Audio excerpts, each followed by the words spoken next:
maasayahanadii waaweynaa ee kolba colkii ay la duulaan tixaha maaweelada iyo dhaawashada ugu roonaan jiray dhowrka jeerna hasha gabay maasadooda ku xusay waxaa ka mid ahaa darwiishkii ahaa ee ismaaciil mira la oran jiray. intaas markaan idhi waa hubaa intiina taariikhda iyo suugaanta daraawiisheed wax kala socotaay inaad istiraahdeen rag allow waa kan ismaaciil soo hormariyee ma wuxuu u jeedaa goobtii ruuga ee 1913kii daraawiishtii uu ammaanduulaha u ahaa ay kaga guulaysteen ciidankii gumaysiga ingiriiska, goobtii ay koofil ku makali jireen. In 1913, its commander, Captain Richard Corfield, disobeys orders and leads an attack against the dervishes. Corfield is killed, his forces annihilated. Sayyid Muhammad commemorated the dervish victory with a poem. You have died, Corfield, and are no longer in this world. A merciless journey was your portion. In that other world, tell your companions how God tried you. And say how the dervishes were like thunderbolts of a storm, rumbling and roaring.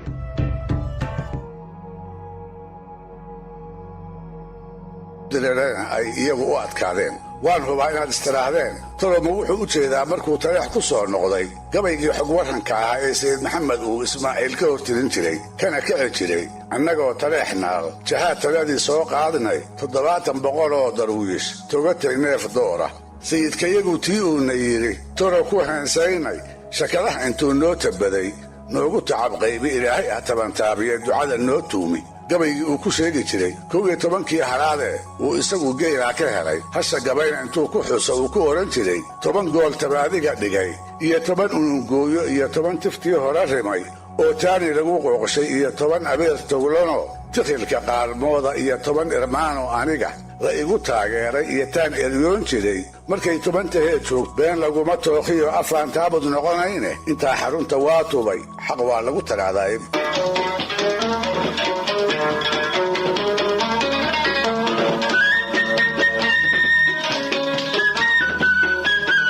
ujeeddadaydu ma aha inaan idinku jalbeebiyo gabayga caanka ah ee aan hubo inay soomaali badani wax ka taqaan. kanaan maanta idiin hayaa waa sida ta'laydaas mid aan caan u ahayn lana xilli ahayn asii aan ka dhicine lagu dherarin karo. hilaadda waa bartamihii 1920 qarnigii 20aad ololihii dagaal ee ingiriisku uu daraawiish ku xasuuqay weli lagama biskuran. mirashi iyo jiidali, bixin iyo wow, dooxada saraareed, taleex, dooxada qawro, boocame iyo dhammaan dhulkii ay qalcadaha ku lahaan jireen ayay meydadkoodii iyo madaxyadoodii oo qallalay wada daadsan yihiin. gumaadkaas wixii ku baxay kuma baxee wixii ka soo doogay weli dhaawacoodii iyo dhiiggoodii baa tifiq leh. maxoolahoodiiba waxay u qaybsameen waxay ciidamadii gumaysigu boobeen qablinkii dayuuradaha wax ka baynuunay iyo inta ceelashii laga sumeeyey wax tarabtarab u leeday. si kale kuma garatide maantaa ninkii rag ahi wuxuu ahaa qoyskiisii wixii ka haray kii la baxsaday oo iyaga oo weli nafi ku jirto meel uun ku og.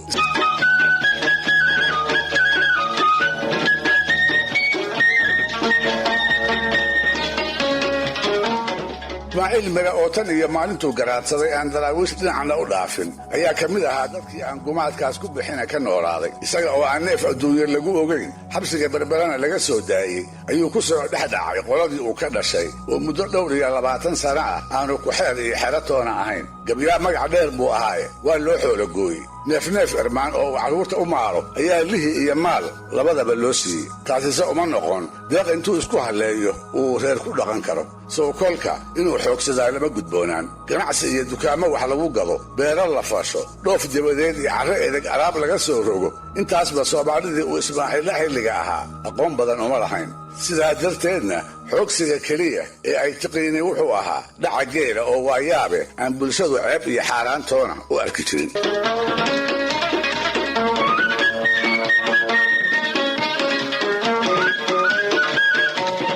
si kastaba ha ahaatee ismaaciil duulaan buu qalqaalay. hadba wuxuu tiriyo gabayo uu farabarnaantiisa kaga caracarayo wuxuu markii dambe isla helay col aan isagu ammaanduurihiisa ahayn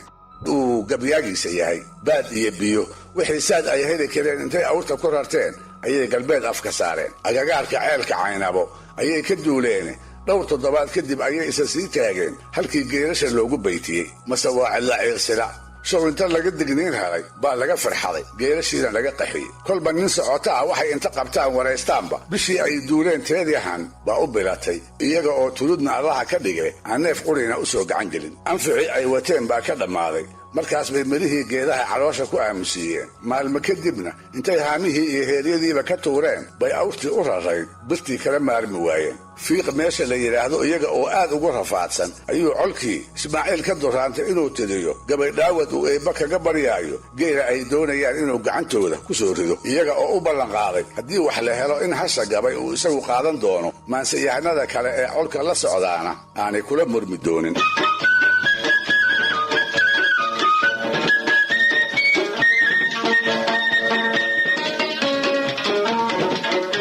maalintaas buu Ismaaciil mariyey gabay qurux badan oo si daawashadiisa looga aqbalo uu ku faahfaahiyey hawkarkii ay soo mareen iyo sida ay ugu adag tahay iyaga oo faramaran inay cayn ku noqdaan. intaan haddaba ararta iska dhaafo aan dulucda tixda qayb idinkaga mariyo. wuxuu yidhi gahayrkii wardheer iyo hashii gudurka loo quutay jibaaxeeda geediga, hashaan gira ka soo raacay, hashaan guricaskeedii tirshay ee gama la ii diiday ganuunkeeda xoor ka leh, hashay gocatay laabtaydu, hashaan uurka uga soo gingimay 10 geed qaaqle, gob caddaysa iyo dheen, hashaan guranayee xaabay, wax kastaba aan gooyee, hashaan labada goos daashay, gaadiidka xoogga leh, hashuu garabku naafoobay, gurgurshaaga awrkaa, hashii galowda loo taabtay, goradhigaha haamaha, hashaan garangarshee xooray, raggii wada gamuuraa, hashuu gorongolee dhuubtay, hashii kabaha gaarkooda sare dhaguxu googooyey, guntigeeda maradii hashuu igu garooroobay, guuriya boqoraba hashuu galowgu eedaamay, saarada gabowgaa hashaan geli dhow moodaayey, gorofkeedu marayey hashii laga gabbaaraayey, galbeedii hashii loola kacay, adari guudkeeda gurigii amxaarada hashii garagashee dhaaftay, faalkii gallayd iyo hashuu mara ka gaafnaaday, iyadoo hilaac garac yidhi oy garowga soo raacday, iyadoo daruuraha gabdhamay bilo ku soo guurtay. ragga gobolkii wuxuu moodayaa inaan la gaarayne garaadaysadnoo layska daa, gaf iyo faankiiya inay taladu kugu goonni tahay, gararkas gaabkiiyo guulow allow waa fogaa, gurigii caymeede oo kama goyoon karo colkuye gacanta noo buuxi buu yidhi. halkaa markuu maraayo ayuu colka xusuusanayaa ballanqaadkoodii hasha gabay ku saabsanaa inay ilaaliyaan. markaas buu tixdii ku soo gunaanaday, adinkuna halgeeraarshihii golaha soo jooja oo wacadka qaar lama gogtee gaclo isiiya.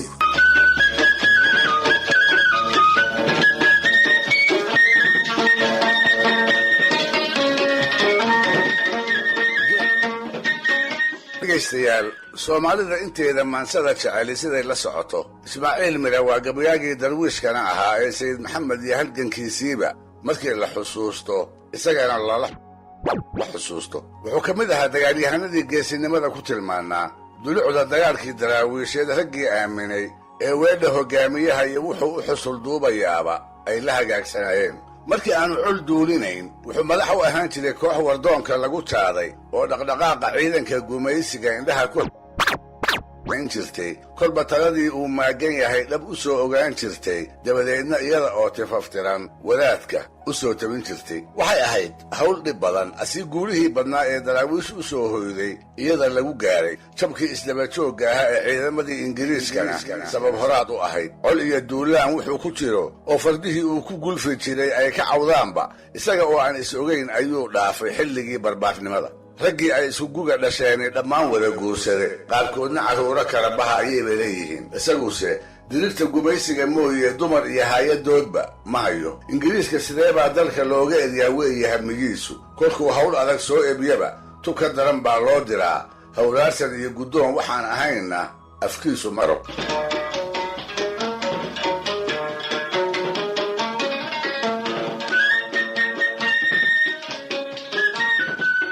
dharaaraha ka mid a xilligii ay daraawiish cududda sheegatay oo dhul baaxad weyn lihi uu gacantooda galay ayaa ismaaciil iyo rag uu wata wuxuu sayidku u diray howlgal ciidan oo u baahnaa in iskumar degdeg iyo qarsoodiba lagu fuliyo waxay maqnaadaanba guultii laga filaaya ka badan iyo gacmo buuxa ayay la soo noqdeen warkoodii baa ka soo horreeyee sayidkii oo wixii ay dhigeen si weyn uga dharagsan ayaa ismaaciil oo markaas soo istaagay gudaha daartii faraad loogu soo geliyey dabadeedna markuu inta si wacan ugu warramay in la fasaxo uu sugaayo ayaa sayidku ku yidhi maandhow xilama leedahay ismaaciil oo su-aashu sikadiisa ugu soo dhacday ayaa ku jawaabay maya sayidii markaas buu yidhi maandhow waan kuu duceeyey gabar baanna ku siiyey berrina waa lagu meherinayaa sidaas ayuu ismaaciil ku guursaday faadumo dhoore oo sida magaceeda ka muuqata aanu sayid maxamed dhalin walaashiina ahayn dhaqankii xarunta ka jiray ayaase u oggolaanaya nin kastaaba ha dhale gabdhaha daraawiisheed inuu bixin karo oo sida aabbayaashood uu isagu u guurin karo heble hebel sayidka ayaa bixiyey waxay gabadha iyo qoyska dhalayba u ahayd ammaan dheeraad ah yarad aqal mariinkii gabadha xoolo qoys lagu noqdo intaba sayidka ayaa ka xigsadayoo dhibaha dhaqaale ee raggu guurka ka maro faadumo guurkeedii ismaaciil midha kama marin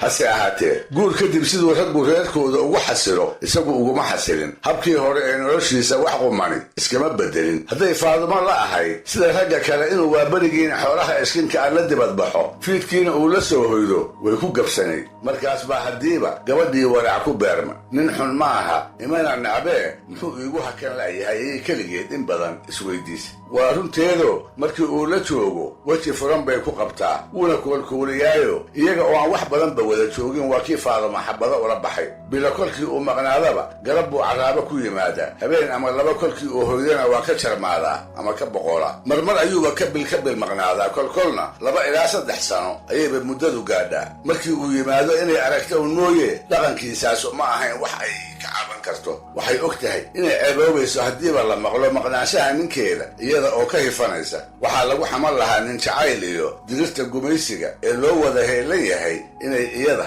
fududahay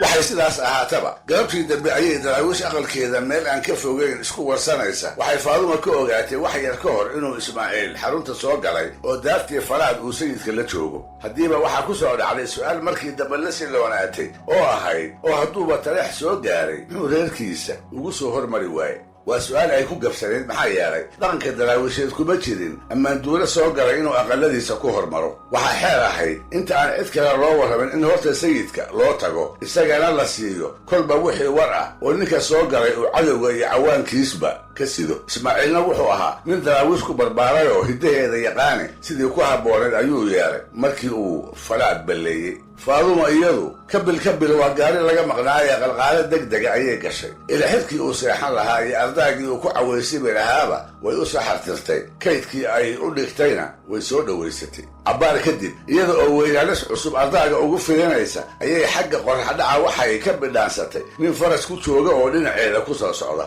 sidii inan aan qaangaaninoo aragtay nin loogu sheegay in la siin doono intay u xishootay ayay aqalkii dalaq tiri isla markiibana waxay maqashay sharqan ay filanaysay waa ismaaciil oo ardaaga gadaalkiisa inta faraskiisii looshana kaga degay labada lugood dhulka la helay iyo waryaa reerka jooga oo ahayd su-aal ay iyana u tooghaysay annagaa joognay waa qofma iyo waxay isku dartay iyada oo tallaabo deggan dibadda ugu soo baxday indhaha ayaa la isku dhuftay isnabdaadin guud mooye markaan oo kale hadal kale ma jiro isgacanqaad isaga warkiisa daah labada in midba midka kale hor taagan yahay waa ku faraxsan yahay lase muujin maayo oo waa wax hiddihii la dhowri jiray aan meelna ku lahayn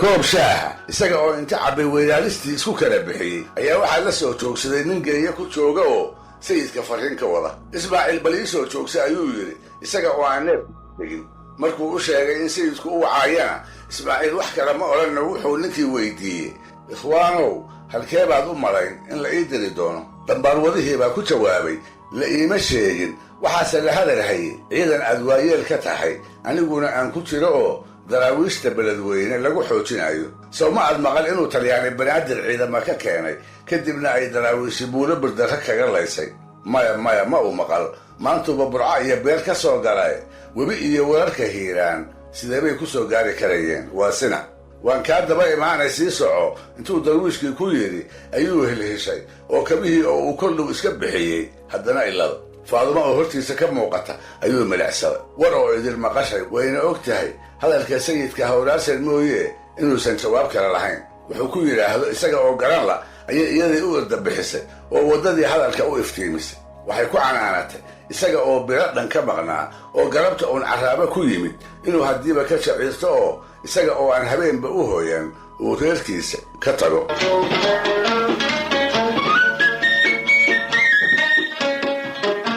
inuu afadiisa u caqli celiyo hawsha uu kaga maqan yahay milgaheedana u sheegaa sow kuma habboona. waxaaba suuragal ah inuu dumar kale kaga maqan yahay inay dareensan tahaye tuhunkaasna inuu iska darfiyaa sow lama gudboona. galabtaas ayuu gebiyey. gabayada caanka ka dhigay midkood ayuu tiriyey. wuxuu ahaa nin gorakafuulka ku badiyee isaga oo aan doondoonin welina halkiisii taagan ayuu tixdan soo socotaa faadumo u mariyey. wuxuu yidhi, faadumooy faraadkayganaan fiiro kaa badiye in faseexad loo wada hadlay gobi ku faydaaye fidmadeeda xaajada adaa faraya shaalleeye filan naag taqaan waa ibliis furuq alluukeeye fakalloonka iyo gaarka badan feeyigaan bidaye faranjaan ilaalaynayaa foos ka soo baxa ee fadadaan wareegaa sidii farow ugaareede ma furfuro habeenkii guntiga foora soo dhacay xeeryahan fadhaalaysan iyo foonka malabaysan fujaamadan la ii soo sido iyo faalac labankeeda fartaydaba anaan saarin baan fuuli looshana inaan adiga kaa fiigayo yaad igu filaysaaye furuq igu dile naag kalaan faraha saarayn foolkii astaadkaan ku helay fayda iyo khayre faataxa markuu ii maro yaan farax dhaqaaqaaye ma fakriyo shareecada ninkii faraqa haystaay. dhegaystayaal barnaamijkii dhaqanka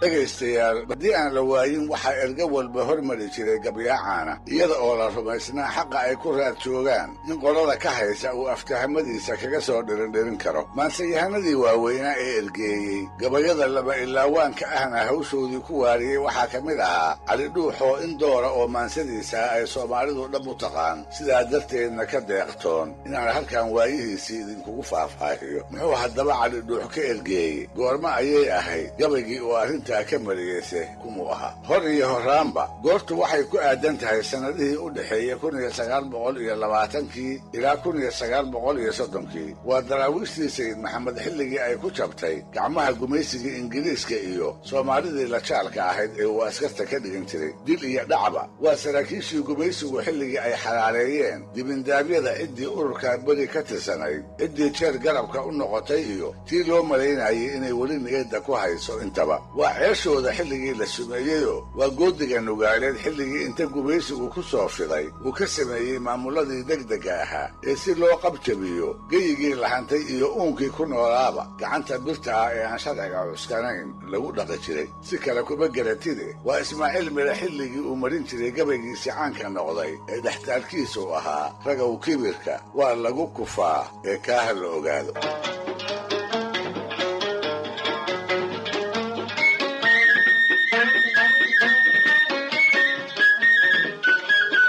sanad haddaba ka mid a sannadaha dhibta badnaa ayaa waxaa been isku urursatay degmo jabkii daraawiisheed ka soo doogtay oo markaa tacab xoolaad oo hor leh ku hawlanayd. maalintii dambe iyaga oo baraadla ayaa waxaa ku soo dheeraday koox dabata ah taasoo ku guulaysatay inay ka qaaddo geel tiro yar tuldo caafimaad ahaan aan fayoobayn xoolo oo idinna ay iyagaa ka lahaayeen. cudud ahaan kooxdaas iyada ahi geelaas inay haysataa suuragal uma ahayn. sidaa darteed bay ula galeen reere ay filayeen inay ku dhexaysan karaan degaan ahaanna ay markoodii horeba wadataal ahaayeen. cali dhuux oo ka mid ahaa degmadaa la dhacay ayaa geelaa ka ergeeyey. hase ahaatee kooxdii qaaday ma uu abbaarinee wuxuu dul fadhiistay kuwii magangeliyey ee ay sarsarkooda ku jireen. markaas bay isaga iyo raggii la socday waxay odayadii reeraha u soo bandhigeen gartoodii oo daldalool oo idin ay ka dhowreen. nasiib darro lagama hoos qaadina warkoodii waa la fududaysta. waxaa lagu yidhi nimanka aad leedihiin xoolay naga soo dhaceen waannu garanaynaa.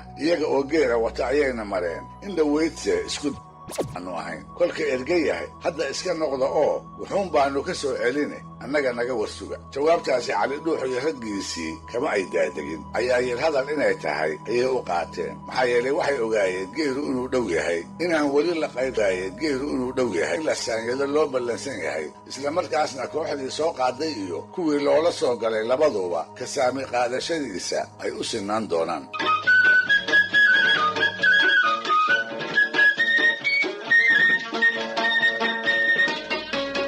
weligeedba sidaas oo kale markay xaajadu u soo oodanto ayaa aftahamada ergada loo baahan jiray soo inuu gabiyaa cali dhuux lama soo gudboonaan maalintaas buu geedkii shirkooda inta ka dhex istaagay wuxuu tiriyey gabay garnaqsi ahoo 14 qodob ka kooban wuxuu ku bilaabay qodobo ay ka mid yihiin bal horta ka talinta arrintooda inaan dhallinyarada lagu sii daynay waayeelka loo daayo marka labaadna tan iyo gugii gobaysane ee uu isagu dhashay inaanay jirin wax godob ah oo labadooda qolo ay kala galeen marka saddexaadna in haddii ay wax ku sheegtaan uu diyaar leeyahay goobta la joogo inuu ku gudo marka afraadna inaysan iyagu geela ka soo qaadine loola soo galay sidaa darteedna aysan u ekayn eeddiisa inay iyagu dhabarka u ritaan wuxuu yidhi 14 haloo wada gudha'a geela igu siiya ninku yidhi garaadkii ba'yuu waa gafaataroe garku hadduusan marin ee bahay gebi ka sii qaadiye waa yeel guddoonsaday tashiga waa gorgoriyaaye guumaysku wuxuu soo baxshaa tii garraadda ahee halgabaday nin uunbaa gartee geela igu siiya teer iyo gobaysane anoo gabanahoo wiila labadeenna qoloba ayan gelin xaajo godobeede iyadana ha garan waayine geela igu siiya gati eebo iyo daab ablay gudubna waaqaane cara guura oo gudimo noo sheegta guddi baan u saaraya wixii geedka iga raaca inaan galabta gegidaa dhigaa igu gar weeyaane gaagisa waa xun tahay xaajadii garasho weydaaye waxba haddaydinan igu gudbayn geela igu siiya gablamooyinoo ma aydun dhicin idinku goodwiila tuulkugu gabraaranahaya ya kuula soo galaya iyadana ha garan waayine geela igu siiya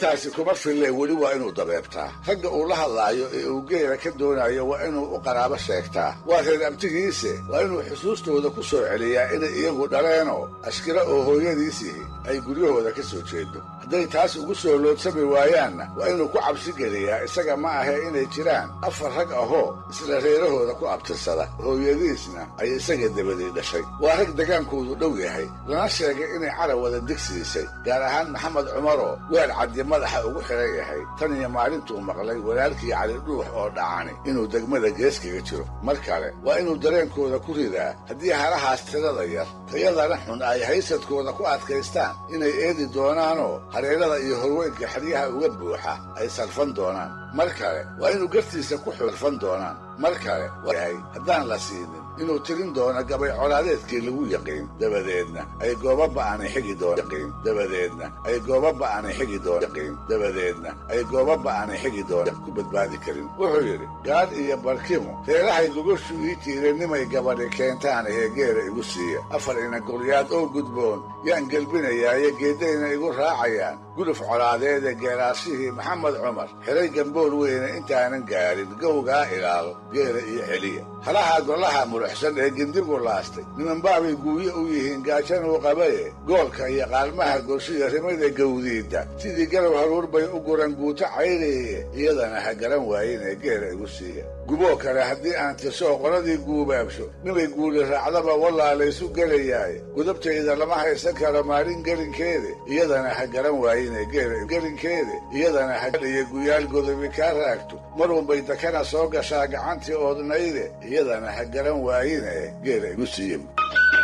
iyadana ha garan sidii galow haruur bay u guran guuto caylaye iyadana ha garan waayine geela igu siiya guboo kale haddii aan tirsoo qoladii guubaabsho nimay guuli raacdaba wallaa laysu gelayaaye gudubtayda lama haysan karo maalin gelinkeede iyadana ha garan waayine geela igu siiya inkastoo guyaal iyo guyaal godobi kaa raagto marunbay dakana soo gashaa gacantii oodnayde iyadana ha garan waayine geela igu siiya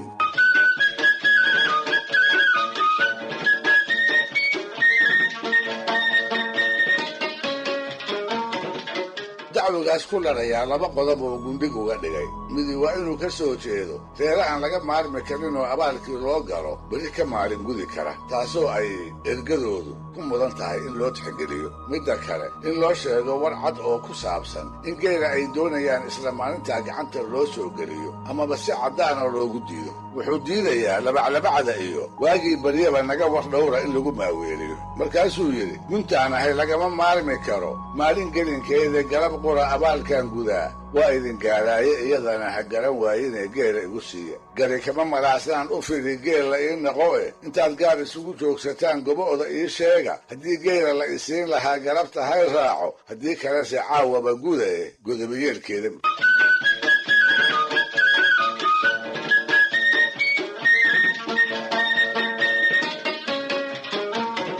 sida la sheegay cali dhuux geelii dhammaantii waa loo keenay, wuxuuna kula soo noqday reerihoodii. hase ahaatee 14 qodob ee gabaygu ka koobnaa 11 ka mida weeye inta aan idiin soo gudbiyey, waana wariyayaashii aanu la kulannay intii ay ka hayeen dhegaysta.